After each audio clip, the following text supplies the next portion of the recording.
everyone! Well, we're here, we're back, and today we're doing another anti-MLM video, and for this video we will be talking about Plexus. It is yet another team call teaching downlines how to send follow-up requests, which is just following up about either the business or products, just hoping that somebody will say yes to the opportunity or say yes to purchasing an overpriced typical MLM health and wellness product that has all the vitamins and nutrients that you could need in one drink, and you are so overtaken by the product that you just have no choice and you have to also sell it and recruit all your friends and family. So if you guys like this video, please give it a thumbs up, and if you really like it, please subscribe. Make sure to check out my description below for all of my fun links. I have links to my Patreon, my channel members, my social medias, my anti-MLM playlist, and I do have an email that you can send content to that you find in the wild that you would like to see me react to for a future video. And with all of that said, let's get started. All right, so we're getting started with our Monday night business training.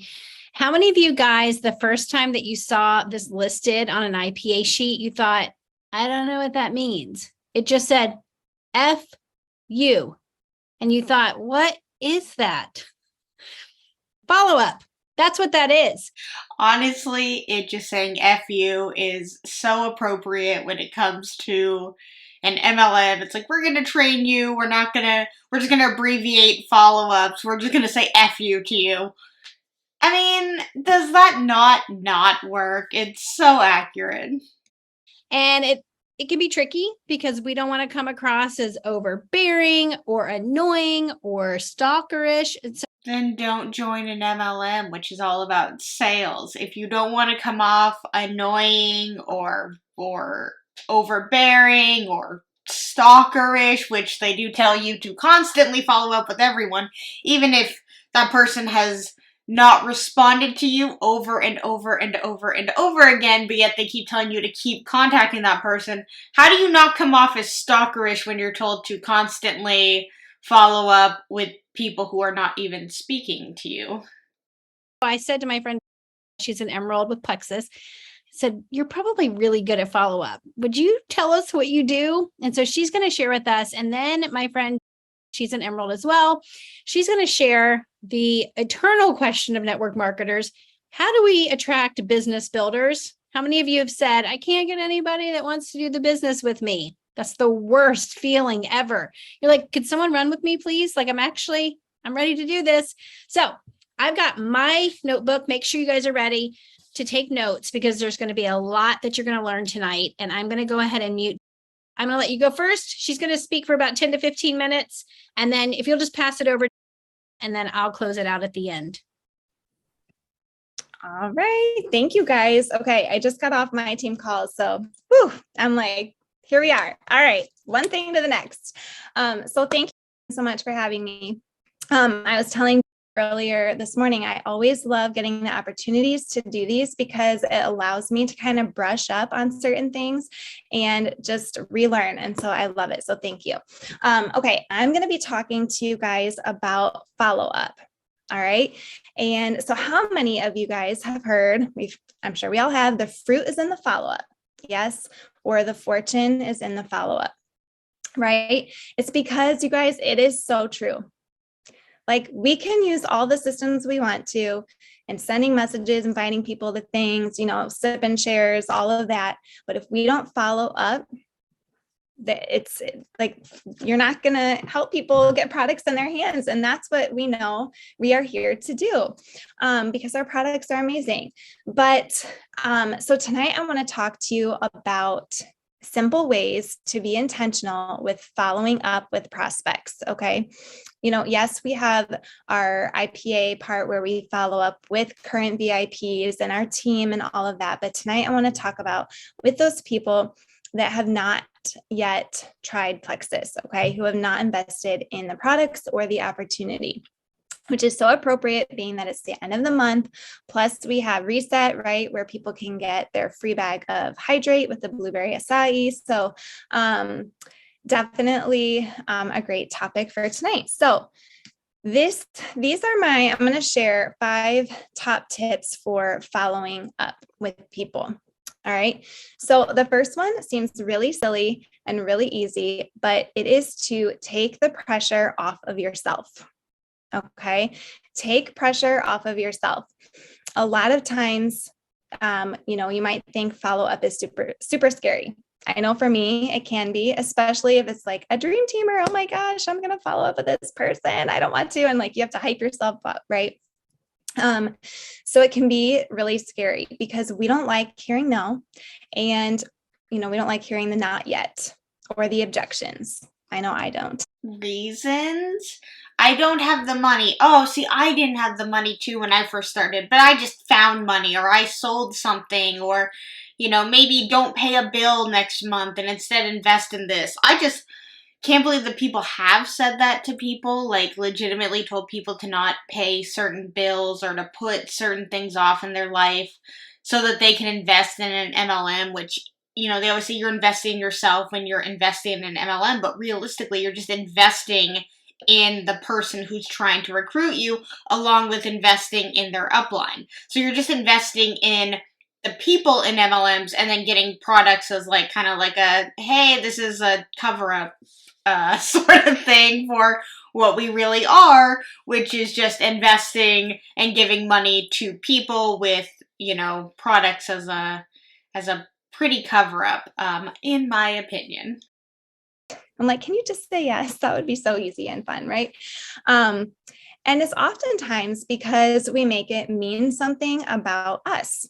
When somebody says no, we make it mean something about us as a leader. Right, and I've said this before, is that, like, let's say I were to join an MLM, and if I was asking people and I was constantly getting no after no after no, it would affect me and confuse me, because I'd be like, well, I said yes to this because I was told it was so great and that everyone would love it, the products sell themselves, the opportunity is just too good to be true, and you invest in it, and then when constantly you're getting told no for the opportunity, and people just don't want to buy the products because they're MLM products or because they're just really expensive, it can definitely start to mess with certain people's minds. Not everybody, of course, but like, I know for me, I'd be like, why do people keep saying no? Like, did I do something wrong? And they make it about them, but then you go to your upline, they just tell you, well, just keep trying, just keep going. Maybe you're trying to go about it the wrong way, you're reaching out to them the wrong way.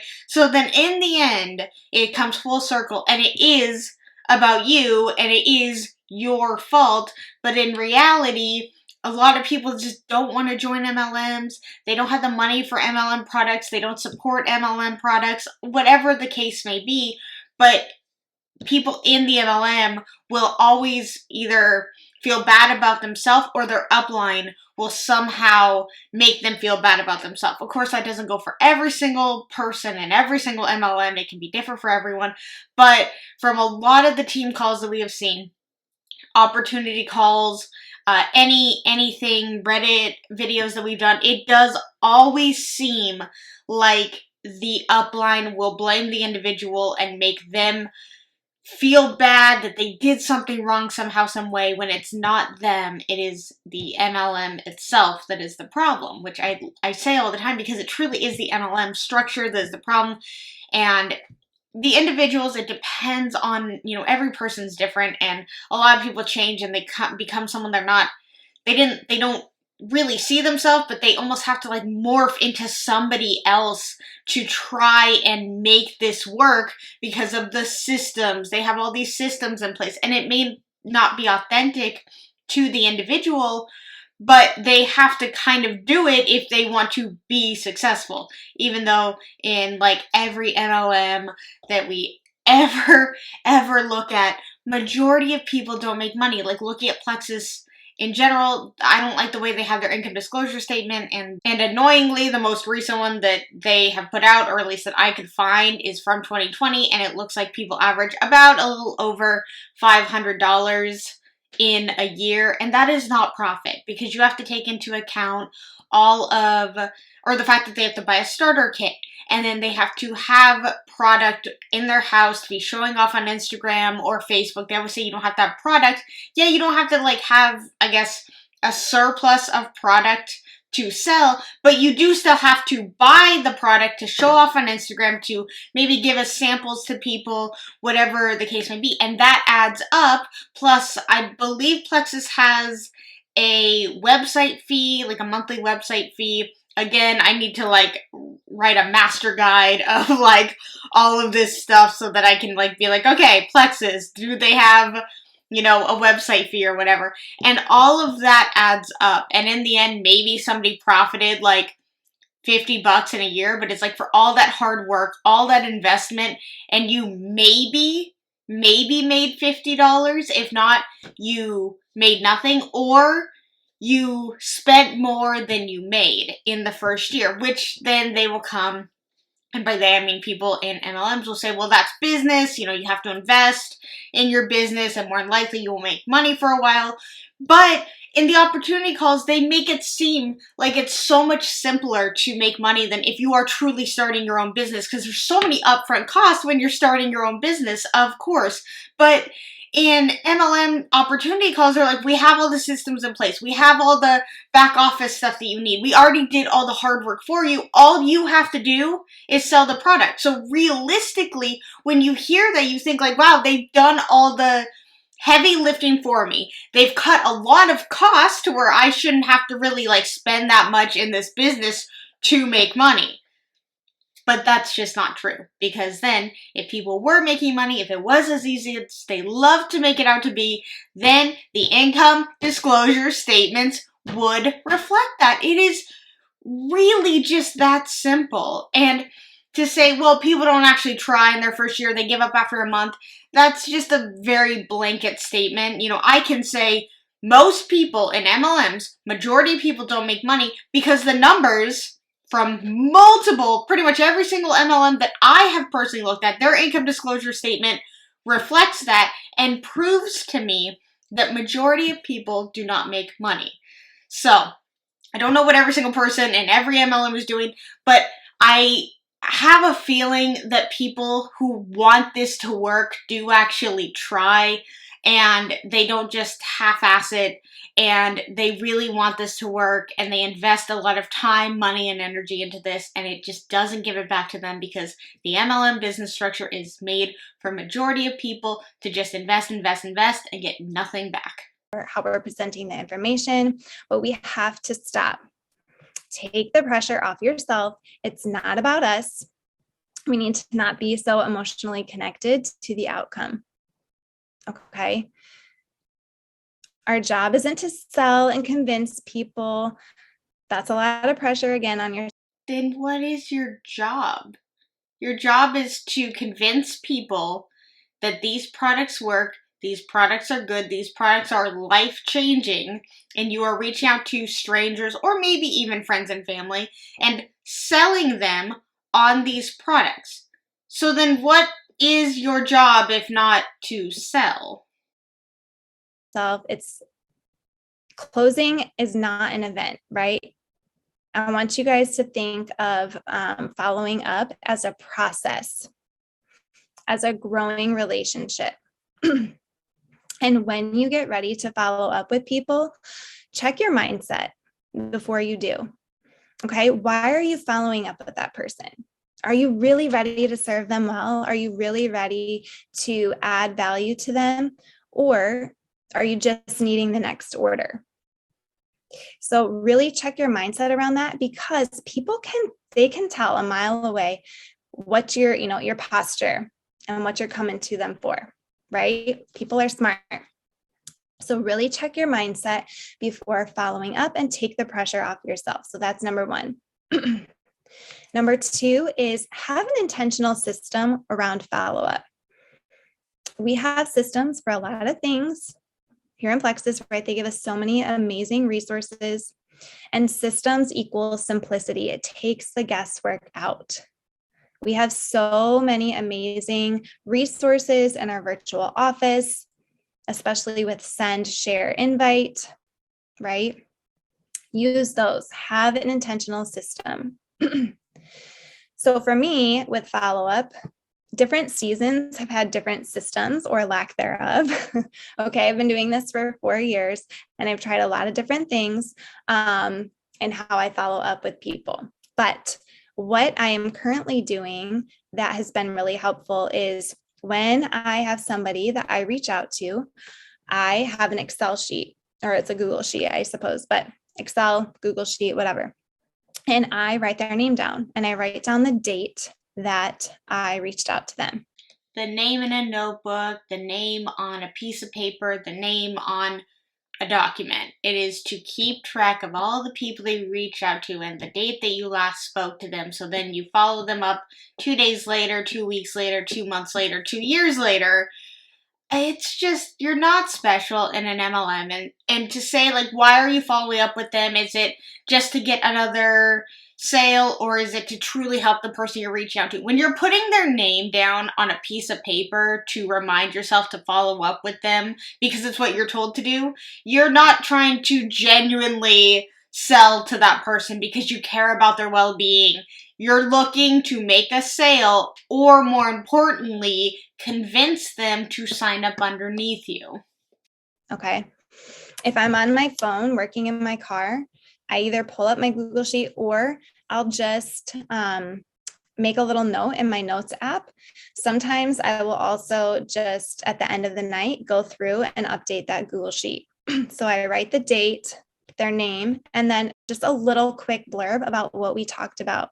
Did we talk about Plexus? Was it more relationship building? Was it that I offered them a birthday sample and I'm following up about that, so that I know next time I go to reach out to them where we left off. Okay. And like what we talked about. And it helps too, because I can sort by name, I can sort by the date that I reached out to them. So it helps me be really intentional.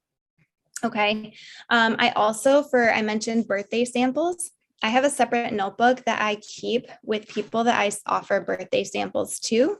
And so I always know that, I'm going to send them a video and I'm going to follow up a couple of days later, make sure they got it. When do you plan on trying it? Like asking very intentional questions, not just, It'd be so weird if, like, because I'll take Sephora as an example. Like, you get a free little birthday gift for, I think it's like your birthday month. So, like, you can go in and be like, it's my birthday. And then you get to pick from, like, I think you get to pick. I could be mixing it up with something else. But we'll just say you get, like, a little trial size mascara for your birthday. Could you imagine if Sephora, like, talk to you like every 3 days afterwards? It's like, have you tried it? When do you plan to try this mascara? What is going on with this mascara? We'd love to know your feedback on this mascara. Do you want to work for Sephora? I'd be like, I am never going back to Sephora for a free product ever again. Like, I would be so overwhelmed. I'd be like, what do you mean, when am I going to try? I'm going to try it when I want to. Maybe I won't try it for another month or two. It's on me when I want to try something that is in the privacy of my own home and the convenience of my own time. I just wouldn't want someone to follow up and ask me, like, when do I plan to use my birthday present? It would be like if a friend gave you a birthday present. It's like, when do you plan to try it? It's like, I don't know. When I want to. I hope you get what I mean. I think it makes sense. It just is a very, it's always a friendly gesture with an asterisk when it comes to MLMs. It's like, here's a free birthday gift, but I want to know when you're going to try it. I want to know how you loved it. It's like, geez, I liked it, okay? I appreciate the free thing, but, like, you don't have to keep, like, asking me all these questions about it. oh, what did you think of it? Or did you get it? Like, no, ask them when they're going to try it, right?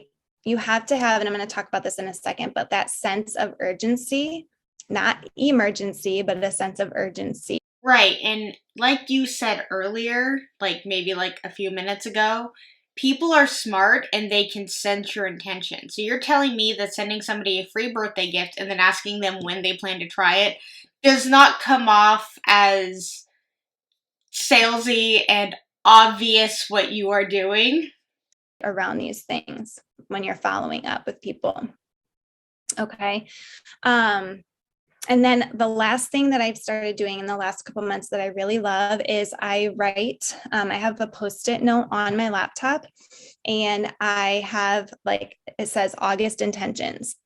And I have people that I want to focus on helping them go silver, and people that I have reached out to about Plexus, like you would call them maybe your fence sitters, that have expressed a lot of interest in Plexus, but just haven't said yes.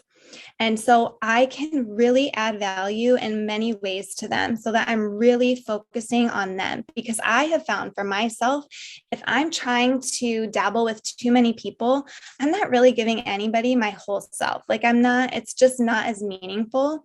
Whereas if I say, no, these 6 people, I'm going to pour into them this month. I know you guys love the term pour into. So many of you are like, stop pouring into me.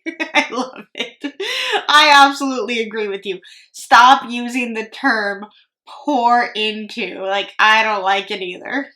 It's just really helpful for me to do that. So I would suggest making your list for sure. Have an intentional system. Checking it twice. Checking it multiple times, actually. You're like, who am I supposed to contact? What was our last conversation? But I have to be very authentic and real with these people. But I have them on a Post-it note on my laptop because I'm trying to convince them to sign up for this business. Really, really authentic. Okay. Number 3, always revisit with people. Okay. I read this example and I loved it. So I used to be a server at good old Bob Evans. If you don't know what Bob Evans is, come to Ohio. There's one on every corner. Okay. And you go around with your coffee pot and ask people like, oh, would you like some coffee or would you like a warm up? And they might say no. And that's okay. I would keep walking around and keep offering. And, maybe the person next to them might get coffee and then the other person might change their mind. Oh, that smells so good. It looks so nice. Right. And so yeah, but you're not trying to recruit those people to also work at the job that you're working at.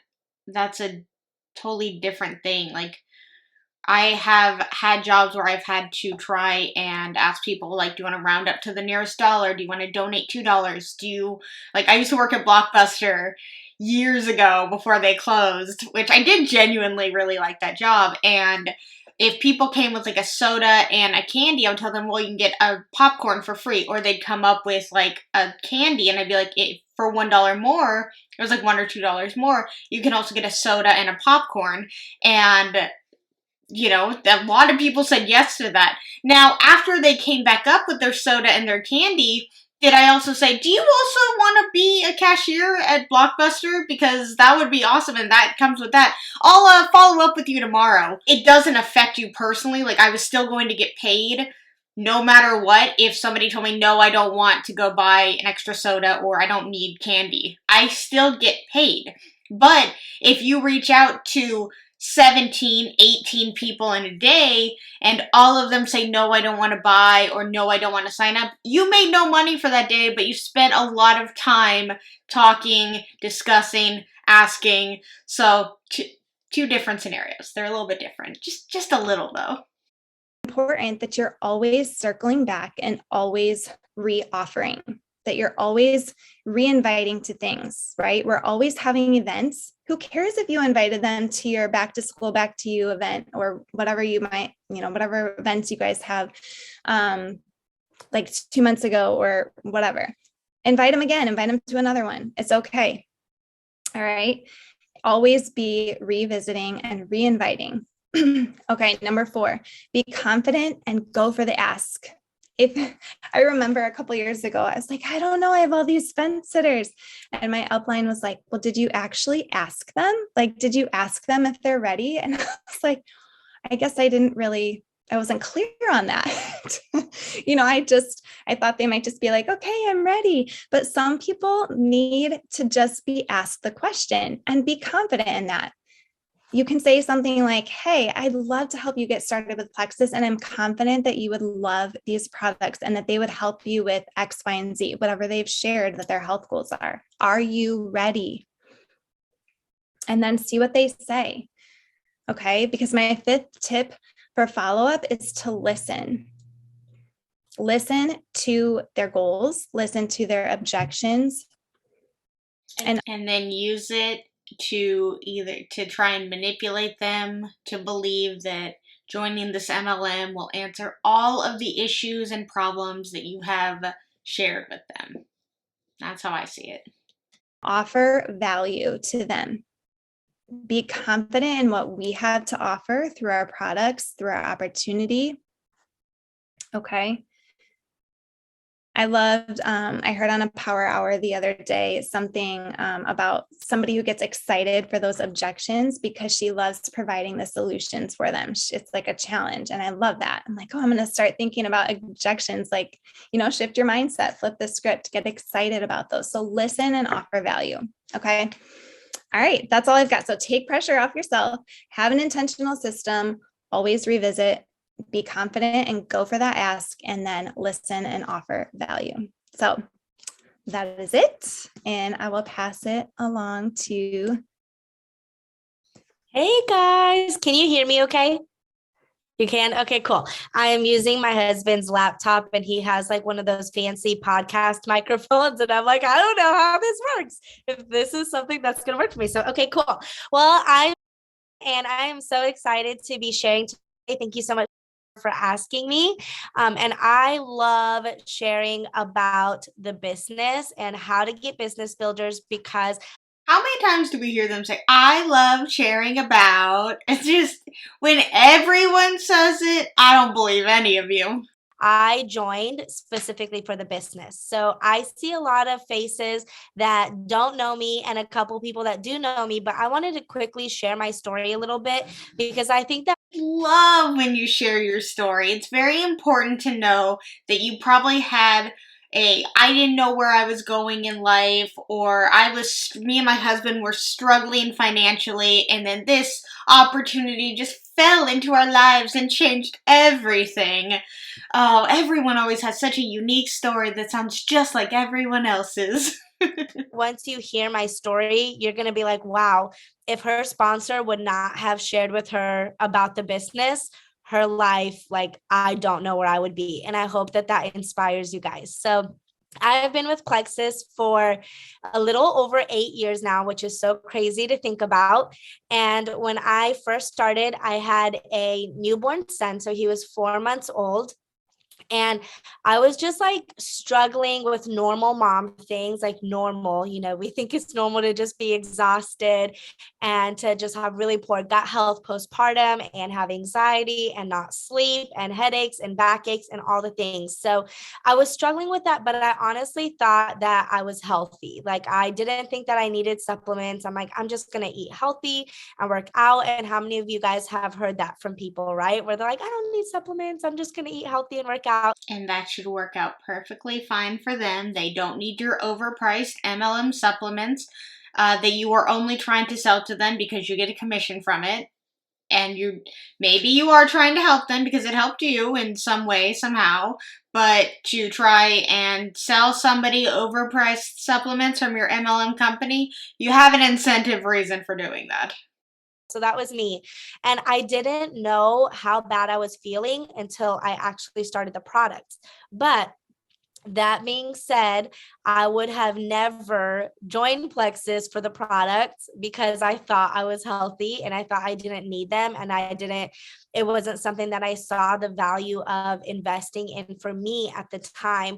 But I was definitely desperate financially. We needed the financial opportunity. I was married at the time and we just were struggling to the point where we were sharing a car, Her story is not unique, and I have heard it from many other people and many other MLMs, because when you make your situation prior to the MLM sound as desperate and literally just using the words desperate, struggling, and specifically financially, that's going to attract many, many people because a lot of people are in that situation.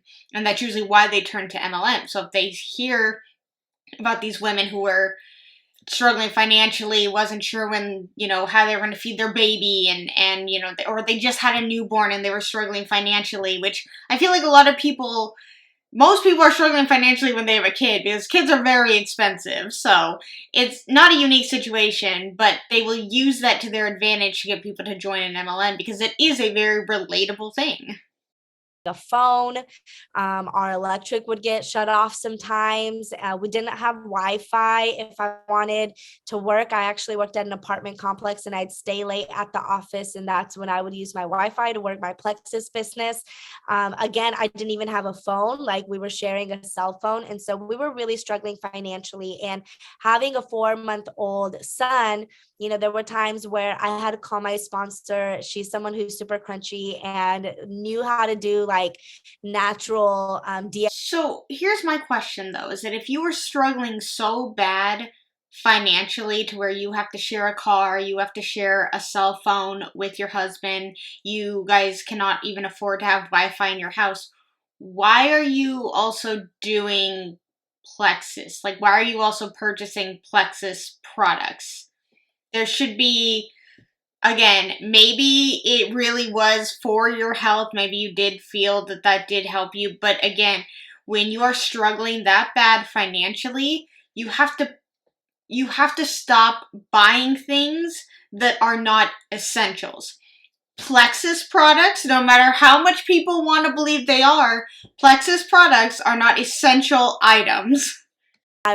Baby wipes. And so I'd call her and ask her how to make baby wipes, and sometimes had to choose between getting diapers and getting healthy food. And so we would have to go to food pantries. And if you've ever had to visit a food pantry, a lot of times it's things like ramen noodles and macaroni and cheese and things that aren't really like fueling your body.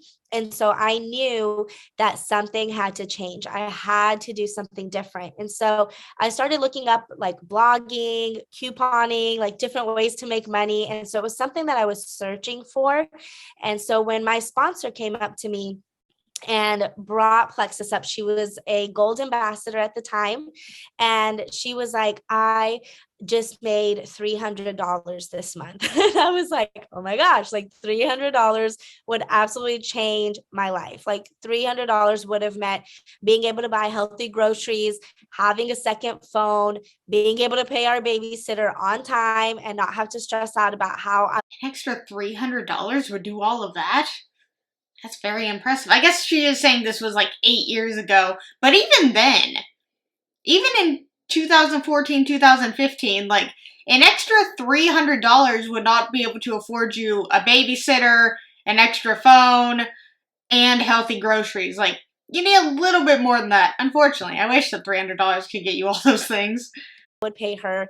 And so that we just like needed it. And so when she said that, I had enough faith in myself to believe that I could earn $300 a month. Like that's as big as my faith was at the time. I could make $300. And I remember her actually, you know, she had 30 people on her team. And I was like, there's no way I'm ever going to have 30 people, but I could probably get 5 or 6. Like I can do that and at least make a couple $100s to where we can pay our bills. So I signed up with Plexus in my first. Wait, so she said I just made $300 last month and she had 30 people on her team, but you were saying, oh, if I just get 5 or 6, I can get a couple hundred. I went silver and I was like, okay, this was actually like kind of easy. I made a couple $100s and let me try for more. And then in 4 months, I went gold. And then fast forward 11 months, I went ruby in that time. And when I hit ruby, I decided that I was going to quit my job because I was making more with Plexus than I was working full time. And you have to say that your results are not typical, which she may say at the end of all of this, but again, her results are not typical because if they were and you could just go through these ranks within 12 months pretty easily and making a lot more money, able to quit your job within a year, a lot more people would be doing that. And to say like, I just worked really hard, a bunch of people trying to work really hard. You just have to you just have to get yeses. And if you don't get yeses, there's not much you can do. And I hated missing those moments of my son like playing at the park for the first time. And that is another thing they do is the mom guilt of, you know, you have a young child and don't you want to be home with them all the time? Don't you want to be there for all these moments? It's guilting moms specifically. I mean, I guess it could be either parent, but guilting moms specifically into being like, you were missing all these moments, and if you were a part of this MLM business, then you would never miss these moments. When in reality, yeah, they may physically be there, but when you're like this the whole time, and your kid's playing at the park, yeah, hey, don't do that. And the kid comes up and asks you something, no, I'm busy. Like, that's not being present, that's not being there. Or, you take a picture of them at the park and you're like, these are the moments that I cherish being in this MLM, being able to be at the park and be there for him during these precious moments of his life.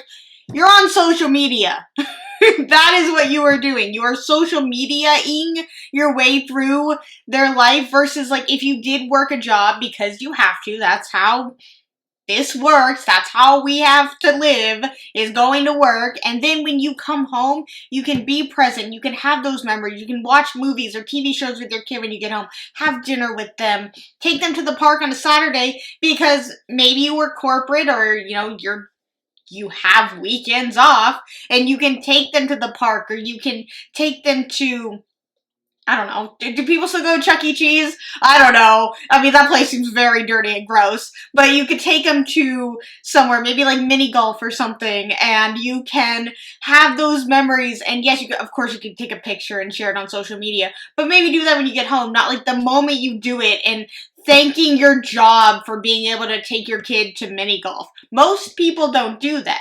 But you have to thank the MLM for every little thing, but the MLM takes everything from you. Interesting how that works. And going on the swing for the first time. And so I was driven to stay home, and I worked really, really hard until I was able to. And then after that first year in my business, literally like my marriage fell apart. My ex-husband was a drug addict, and he was in and out of jail and in and out of rehab. And it was just a really abusive situation. And honestly, if it were not for Plexus, I don't know how I would have gotten out of that situation the way that I did, because I even now have people that come up to me and kind of ask me for advice because they've seen what I've gone through, and they don't have that income where they're able to just walk away from a situation and know that they're going to be okay. They don't have something to rely on. And for me at the time, my son was not even 3 years old yet. And so I didn't have the option of him going to school or anything like that during the day where I could work. And so Plexus was all that I had. And literally from the day that I quit my job when I was a Ruby ambassador to now, I've never gone back to work. So even during a time of like massive transition and leaving that situation, I knew, more power to all the moms that do work multiple jobs and that need to do that to provide for their kids, because I know how stressful it is. But for me, it was, I needed to offer my son, because at that point we had moved so many times. We got evicted out of houses. We had to move when my ex was in rehab. When we left him, we moved again. And so I knew that I need to be that like strong place for him and consistency for him. And because of Plexus, I didn't have to go back to work, and I was able to just commit to being a full-time mom. And, my son now is 8 years old and almost 9, and he's been able to grow up with Plexus with me, and he sees the possibility of believing in your dreams and all that. And now I'm remarried and I have an amazing husband that a lot of you guys know, but I truly don't know where I would be right now if it weren't for Plexus. And maybe I would have still been in that very toxic situation because I wouldn't have seen a way out.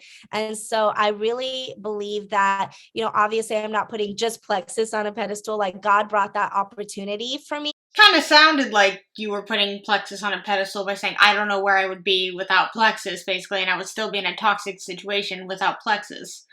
And again, I really think she should say that her experience is not unique, or is unique, and that, to check out the income disclosure statement, which I don't think Plexus makes you do that. Arbonne obviously does, Scentsy does, I think Color Street does. All of them should. at the time, before I ever knew that I was going to need it, he knew what I was going to need and he provided a way. So just like I was struggling and I needed it, imagine if I was your sister or I was your friend or I was your cousin and I was secretly struggling. Majority of the people on my Facebook page would not have known what was happening in my life. They wouldn't have known how badly I needed the opportunity. And so you never know who is struggling, who needs this opportunity, and who wouldn't believe in themselves or see the value in buying the products, because I was struggling so bad financially. Like, there is no way on any planet that I would have seen the value of investing over $100 in myself. I just would never have. But when you brought up my family and how like my family needs this and I can make this change for them. If people don't have the money to invest, where do you want them to come up with this money? And obviously you were able to do it somehow, some way, but a lot of people can't do that. And you were saying that you were going to food pantries, so you used the money that you could have used to feed yourself and your family, and said you invested in Plexus. And did it work out for you? Yes, but you are one of the lucky ones. To think that that would work out for someone today, in today's situation, today's world, very unlikely. And make a difference for them, I was sold because I knew I needed to do something for them. So there are people who definitely need this for the business. So I want to tell you guys, because my first point is just like people need the products, there are people who need the business. There are people who need this more desperately than you could imagine. And we need to get out of our own mindset and like, I'm scared. Like, who cares if you're scared? There's people who need this. Like, there's people who need this business to literally transform not just their own lives, but like the legacy of their children's lives. So you being scared, like, get over it. It's not enough. Okay. It's not enough for you to be scared to hold that in. That is like such a selfish mindset to come from. And I know but if you have not seen success yourself, like, how are you supposed to share this business with other people and say, like, you will be successful even though I haven't seen any sort of success? Like, I'm scared that this may not work. I'm scared that this may not be the thing, and how can I offer this to somebody else if I haven't seen the benefits? And to say, like, oh, well, just share your upline's benefits and success and your upline's success. That's not the same as personally having success yourself and sharing it with somebody else. And to take advantage of people who need it. So like someone loses their job and to say like, oh, just spend your last $150, $100, I don't know, whatever it may be, on this, ridiculous and gross and wrong. And then to say like, I'm scared to like go full force into this. That is completely reasonable to be apprehensive about this whole thing. And to say you're being selfish about that, again, blaming the individual. some tough love, but I just know I really don't know where I would be without this opportunity. And then the second thing is the day that I said, okay, I'm in, was a day that my sponsor went to Costco. And do you guys remember those like ginormous teddy bears that they have at Costco, like those really big teddy bears? And she went to Costco and bought her daughter a teddy bear. And I was like, oh man, I wish I could buy Kingston stuff like that. Like just splurge a little bit, be able to just go to Costco and buy a teddy bear. Like I couldn't do that. And so when I saw that, like that was it for me. I wanted to be able to buy a teddy bear, as silly as that sounds. And so you guys don't have to have this huge testimony like Jennifer Leith or Sarah or anybody else on this call to be like, well, she has a Lexus and she has a house and she's been in Hawaii and she makes 6 figures. Like, it's almost harder sometimes for me as an emerald because people don't have the belief that they can get to where I am, but they have enough belief that they can buy a teddy bear at Costco if they really wanted to. And so don't discount yourself just because. Yeah, but a teddy bear won't have you quit your job and get you out of the financial hole that you're currently in. Like, I understand it's cute and it is special to say, like, I just wanted to buy my son a teddy bear. I was like, I wish I could do that. I understand that. But you are saying to reach out to people who desperately need this sort of thing because this can change their lives. a teddy bear will not, that's just a luxury thing. Again, it's nice, but it's not necessary. Being able to feed your family is pretty necessary, and most people who can't afford to feed their family probably shouldn't be investing in an MLM. You're not an emerald, or you're not a ruby, or you're not, where you think that you need to be to have a business testimony.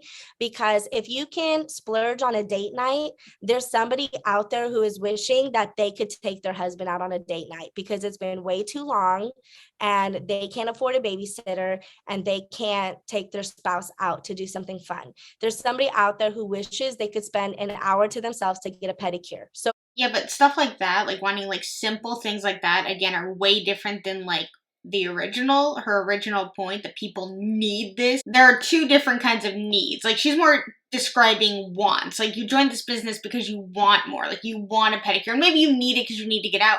But you can do other things that are not joining an MLM for some extra money. You can, sell clothes online on Facebook Marketplace. You could have a yard sale. You could, I'm sure there's other things. For some reason, my brain is like lacking what you could do. Maybe you could take some surveys online, make a little bit of extra money with that. Then that could be like, maybe an extra $3 here and there, but it's still something that you could save up for over time that uses a little bit of your time, but requires no investing and requires no talking to people and recruiting people and asking people to buy your products. Like, yeah, yard sale and selling your clothes online does require you kind of asking people, but maybe you have things that are desirable things that you no longer need.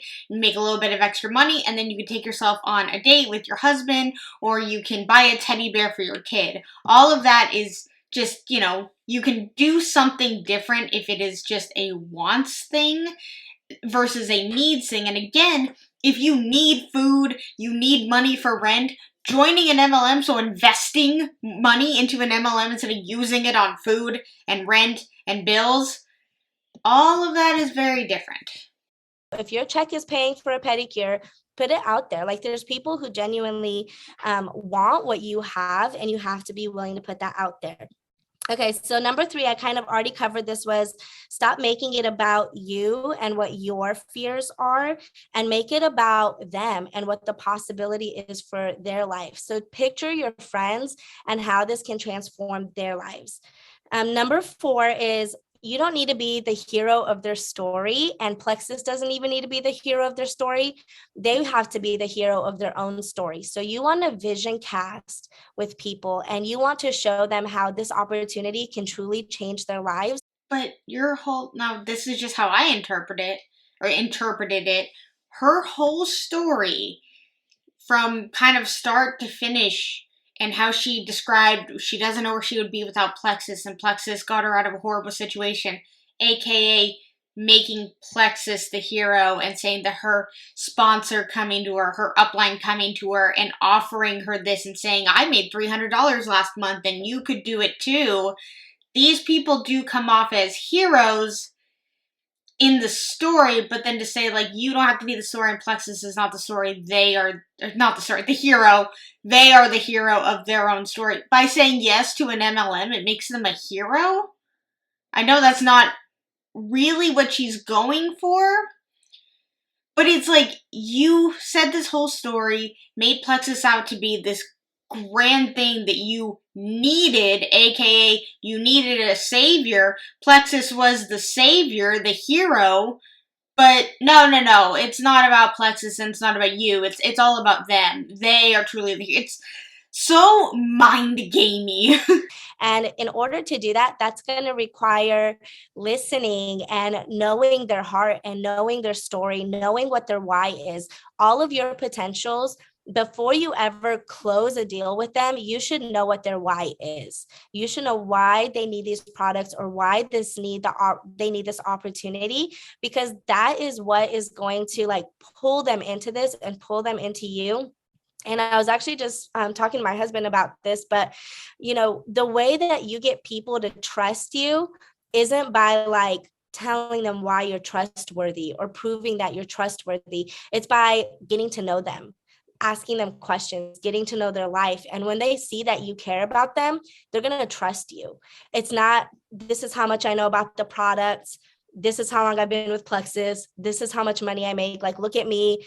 I'm going to prove that I'm worthy of your trust. Like, when you get to know them and you love them, like my sponsor helped me make baby wipes, when I needed it. I don't know. I mean, having somebody who says they've been a part of the business and again, everything is going to appear to be successful versus someone who's like, I just joined last month, but I'm willing to talk to you. You should join along with me. Like, I get what she's going for, but I don't know. I'd rather go for like someone that is experienced versus just trying to be my friend. My son had a cough and she was a nurse, and I could call her in the middle of the night and ask her what I needed to do. Like, I knew she cared about me and she wasn't going to just like lead me astray. So we want people to trust us, and the way to do that is to get into their life and vision cast for them. Number 6, and I saw that Nicole was on here. I don't know if she's still on here, but she is like the queen of this. And this is not saying anything bad about her, but recruit up. Don't be afraid of people who are better at business than you. Okay. Don't be afraid of people who have more influence than you. And I ask people this all the time, like, if you feel the need to be the best person on your team, like if you feel the need to be the best leader on your team and to be the best business person and the smartest person on your team, why is that? Like, why? Is it because you're insecure and you feel like you have to prove something to other people? And if so, like, that's something that you need to work on in yourself. So yes, Nicole is on here. And so we want to have people that are better than us on our team. I have several people, Nicole being one of them, that are better than me. Oh, I thought she was trying to say like Nicole came to her with this problem and that she's like saying like, no, you shouldn't be better than other people. We just talked about this. She's saying that she is better than her at business, and so she's on her team because of that. Again, it doesn't matter who has what. They will try and recruit anyone and everyone. It doesn't matter their background, their history, their anything. They will try and recruit people, but especially people who are in some sort of financial crisis, some sort of emotional need. Those are the people they try and attract, because those people are more than likely going to say yes over other people. Okay, and then this one is super, super important. You have to be sharing about the business. You are not going to get anybody to join your business if you're not talking to people about the business, and not just making a post on Facebook, but having conversations with people about the business. So I'm going to give you guys an example. Before I ever started Plexus, I actually had another friend who was with Plexus, and she was able to quit her job and stay home with her daughter, and her husband was working at the time. And I was like, man, I like wish that I could make a little bit extra money. And I thought that to myself. And I literally said to myself, if she thought that I'd be good at this, she'd reach out to me. If she wanted me on her team, she'd reach out to me. I wanted to do Plexus. I wanted what she had, but I wasn't bold enough to reach out to her. And I'm like an extremely outgoing person. Like, notice how, I mean, this is also making it like about her, but like she's gonna make it to the, the downlines, like you will reach out to everyone because you care about them, because you know that they can do it, because this is something that they would be amazing at, and you're sharing it with them because you care about them. And if you don't, then you hate them? I'm not quite sure. Again, everything is on the downline. You have to reach out to everyone, and if you don't, then you don't care about your friends and family. way outgoing, super bold. So if I was shy to reach out to somebody, guaranteed there are people out there watching you saying, man, I wish I could join that.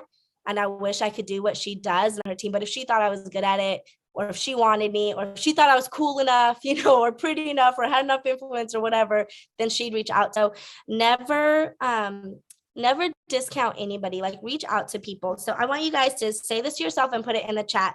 Say, there's somebody waiting for me to talk to them about the business.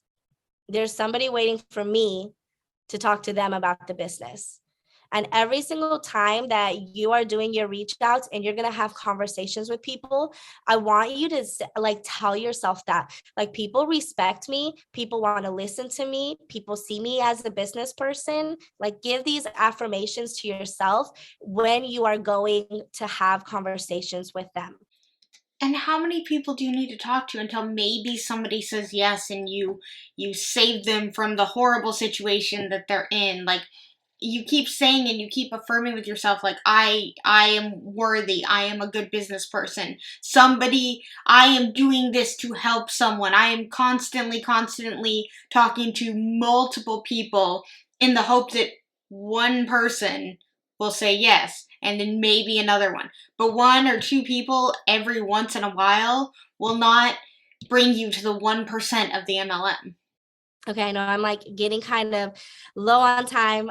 The other thing is to send out genuine messages about the business. So, an example, I just moved to a new town about a year ago, and I'm finally at a point where I've started like building really strong connections.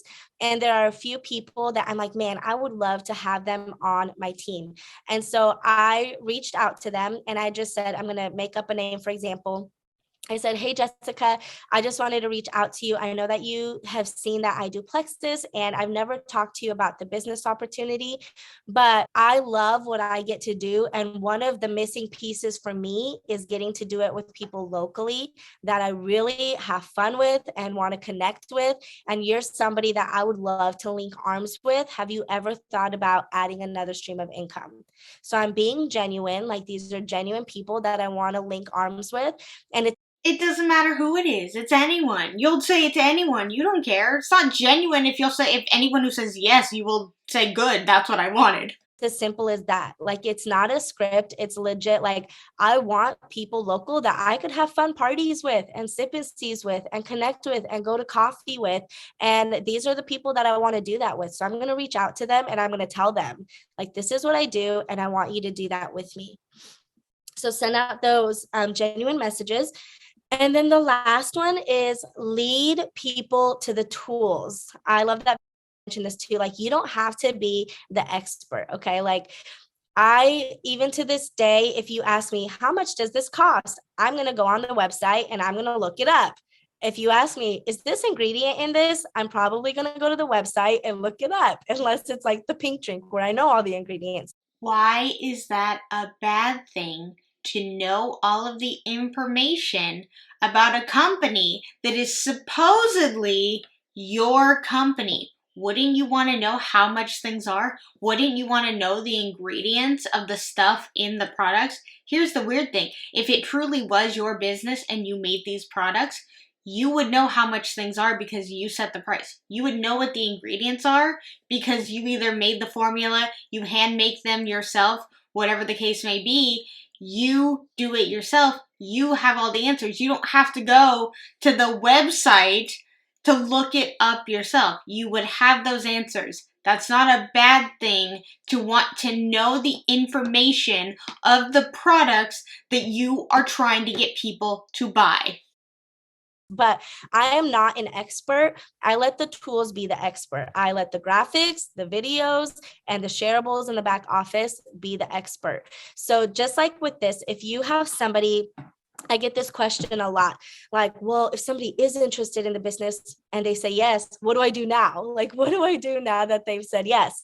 And typically, my first thing is going to be, I'll invite them to do one of the Why Plexus, Why Now calls, or if my team is doing an opportunity event, then I will invite them to that. But a lot of times people ask me like, what videos should I send them or what script should I send them?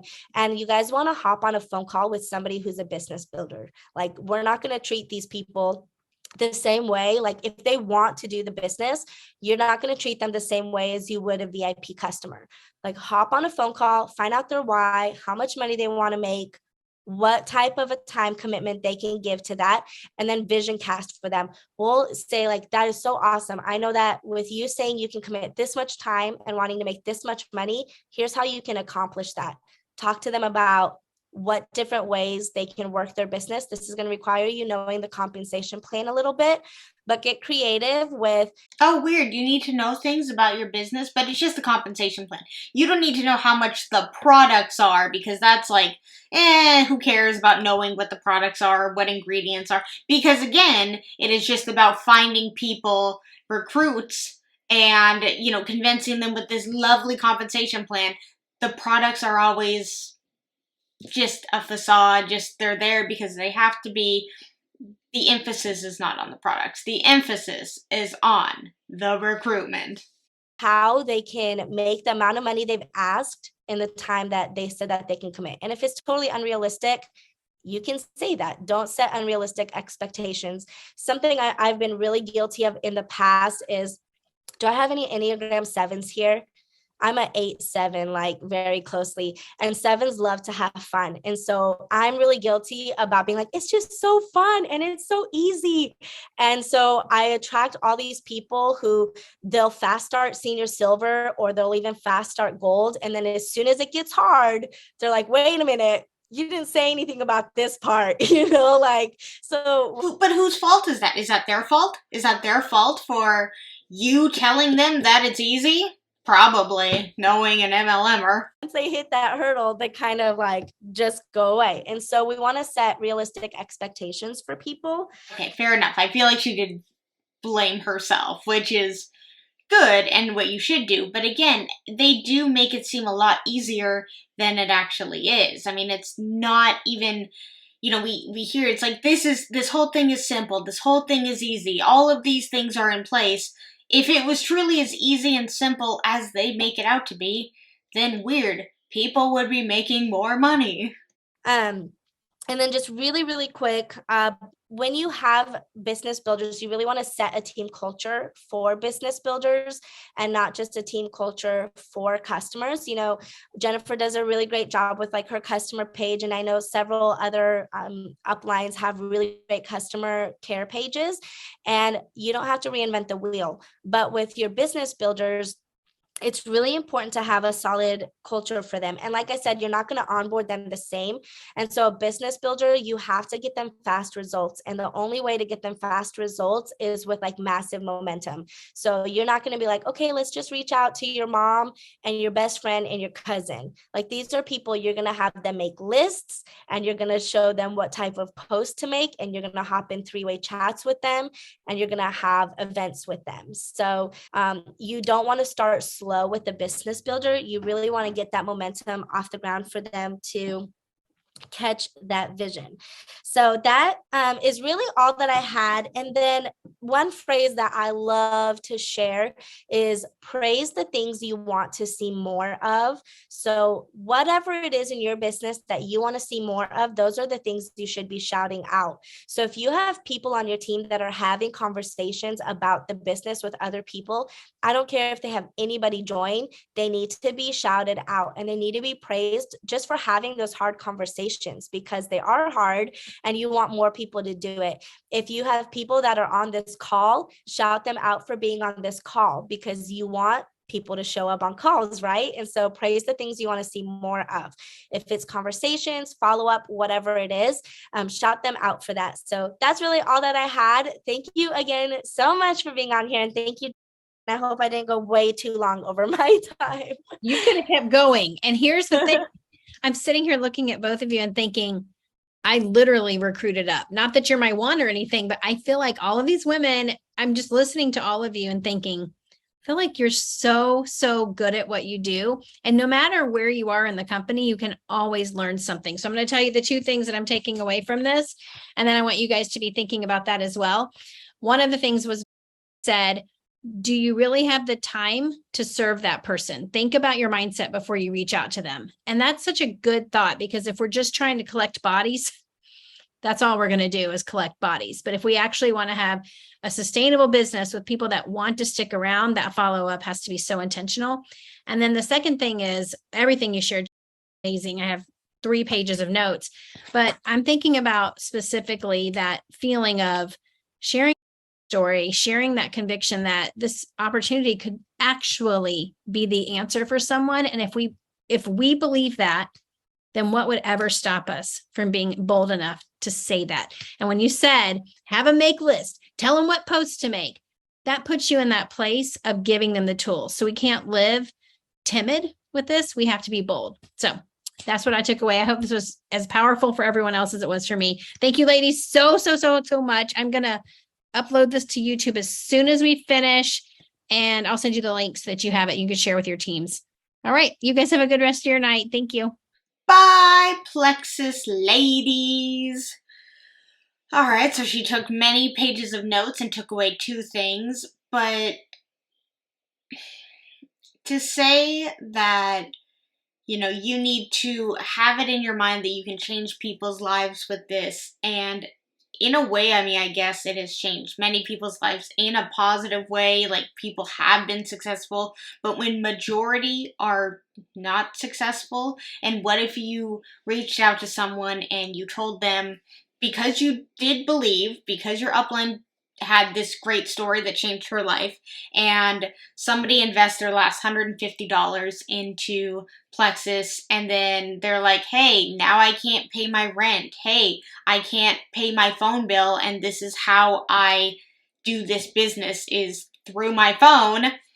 What do you say? Like, how bad would you feel? I would feel absolutely horrible, because as much as it, you know, the very small percentage of people that it can change their lives for the better, it affects so many more people negatively. Like, they invest so much time and energy and money into something that just isn't giving it back, because again, if people don't say yes, how are their lives going to change? If people don't want to do this with them, how is their life going to change? And for people who invest their last $150 into something, they need immediate results, immediate income coming into them, like potentially thousands of dollars coming to them right away. And then they'll go and they'll, you know, say like, hey, I need this to work. And then you're like, oh, well, it takes time. This whole thing takes time. It's not instant. Or, you know, go ask your mom to join or buy from you. Go ask your sister. It's like, if that's the case, then just ask your mom or your sister for money for rent. You know, it's different, you know, it's just to go, and we know that they do that, to go after people who are in desperate situations, because again, like I said earlier, they are more than likely the ones who are going to say yes, because they think that this opportunity is real and that it landed in their line of sight at like the greatest time, even though maybe somebody randomly messaged them, or maybe they were a part of a Facebook group of like, hey, how do I make extra money? And then like a bunch of Huns come and they're like, I have all the answers. It's like, no, you don't. You are taking advantage of people so that you can make your situation better. I feel like I say this a lot. It's just like, the only people who will be benefiting and who it will be helping is the people who are getting asked, and then especially the uplines. They're not having to do that work of asking people and doing all of that, but they do reap the benefits, and they do get a team bonus, and they get a percentage of their download sales and things like that. So the people who benefit the most are the uplines, but yet you're doing all the work, and then you're trying to get people who have no money because you're told that this will financially benefit them, even though it hasn't financially benefited you, and to say like, you don't have to be an expert at this. There's nothing wrong about wanting to know things, about wanting to know the ins and outs of the company that you claim is yours. I just don't like when they tell people to go after essentially the desperate ones who need this, and then also to be like, you know, you're selfish if you're not offering this to everyone, and you need to just get out there and ask anyone and everyone and get out of your comfort zone. And it's like, this just doesn't sound like my own business when people are telling me who I should go after and how I should feel. Don't tell me how I should feel in my business, and also don't tell me what I should and shouldn't learn. Maybe the reason why they tell them to not become an expert in the products is because if they did really look at the products and see the stuff, they'd be like, oh, this is actually not as great for me as it should be, and I can also find dupes for it cheaper online. And also the fact that it's not about the products. It's just about the recruitment. Alright, you guys, I hope you liked this video. If you did, please give it a thumbs up. And if you really really liked it, please subscribe. Let's talk anything and everything Plexus in the comments below. And until my next video, I will see you guys then. Bye!